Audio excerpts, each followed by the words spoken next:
Hello and welcome back. Today we're going to talk about the neuroscience of practicing equanimity. Equanimity is also known as samatha bhav. In Jainism, equanimity refers to maintaining mental balance in all situations irrespective of the circumstances. It is the ability to remain calm and composed, free from attachment and aversions, irrespective of whether the circumstance is favorable or unfavorable. Equanimity is essential for spiritual growth and for attaining liberation. Jain teachings emphasize that attachment and aversion, which is rag and dvesh, are the root cause of all the bondage and sufferings in the cycle of birth and death. By cultivating equanimity, individuals can transcend the dualities of pleasure and pain, success and failure, and praise and blame, thereby attaining a state of inner peace and spiritual harmony. Now let us go ahead and understand ways through which you can practice equanimity. Number 1, cultivate mindfulness. Mindfulness is the foundation of equanimity. Practice by being fully present to the present moment and observe your thoughts, emotions, and sensations without any judgment or attachment. By developing mindfulness, you can become aware of the fluctuations in your mind and learn to respond with equanimity rather than react impulsively. Number 2, embrace impermanence. It is important to recognize and accept the impermanent nature of everything. One has to understand that whether it is emotions, situations, or relationships, everything is subject to change. By acknowledging the impermanence, you can develop a mindset that is less attached to outcome and more accepting of the ups and downs of life. Number 3, cultivate non-attachment. Practice letting go of attachment to outcomes, possessions, and even your own ego. Recognize that attachment leads to suffering and prevents equanimity. Instead, focus on the process and efforts you put into your actions rather than fixating on the results. Number 4, develop compassion. Cultivate a sense of compassion towards others and yourself. Understand that everyone is going through their own struggles and challenges. By developing compassion, you can develop a broader perspective and approach situations with understanding and equanimity. And finally, number 5, practice self-reflection. Take time off for introspection and self-reflection. Regularly examine your thoughts, emotions, and reactions. Identify any pattern of attachment or aversion that may hinder your equanimity. By becoming aware of these patterns, you can then start your journey of transformation by creating a more balanced and an equanimous approach to life.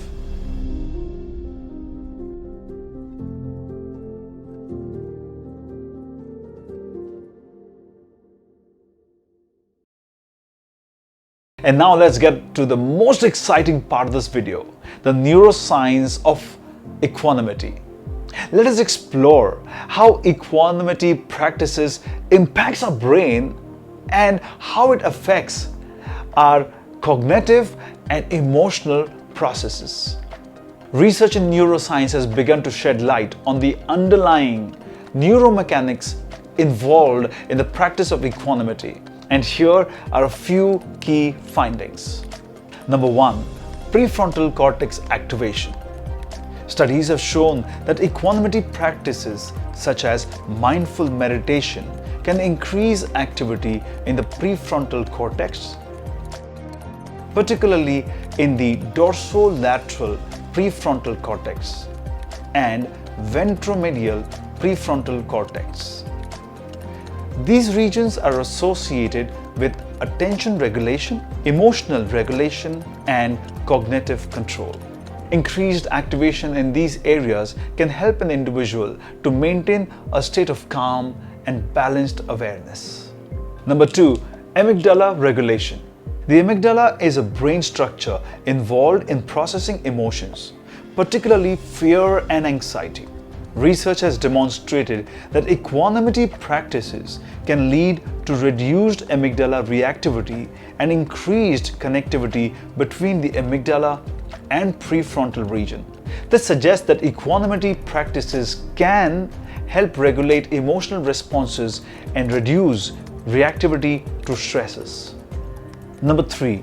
Default mode network modulation. The default mode network is a network of brain regions associated with self-referential thinking, mind-wandering, and rumination.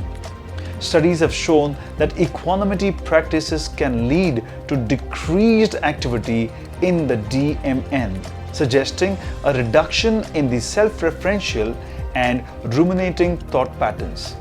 This can contribute to a more present-centered and non-reactive state of mind. Number 4. Neuroplasticity and structural changes. Regular equanimity practices have been associated with changes in the brain structure. Research indicates that long-term meditation shows increased gray matter density in the regions associated with attention, emotional regulation, and introspection. These structural changes suggest that equanimity practices may facilitate neuroplasticity, promoting positive change in the brain structure and functioning. Number 5. Stress reduction and cortisol regulation.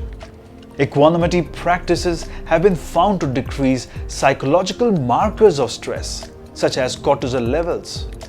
Chronic stress can have detrimental effect on the brain and overall well-being, and equanimity practices may help mitigate the effects by regulating the stress response system.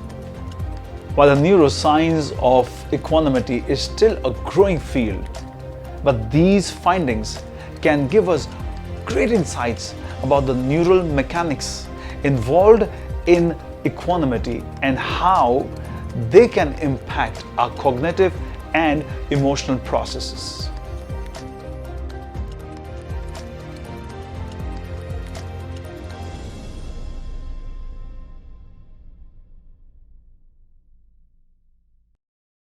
In conclusion, remember that practicing equanimity is a gradual process which requires patience and consistent efforts. So be gentle and kind to yourself. But over a period of time, you will develop a sense of inner calm and equanimity, which will help you to navigate through life's challenges with grace and composure. I really hope that you enjoyed this video on Neuroscience of Equanimity, and that's Jainism Simplified. And here's a quick request to all of you who are watching this entire series of Jainism Simplified videos. If you feel that you like the effort that we are putting in, then please go ahead and subscribe to our channel. And don't forget to share the word with your friends and families who you think can benefit from this initiative.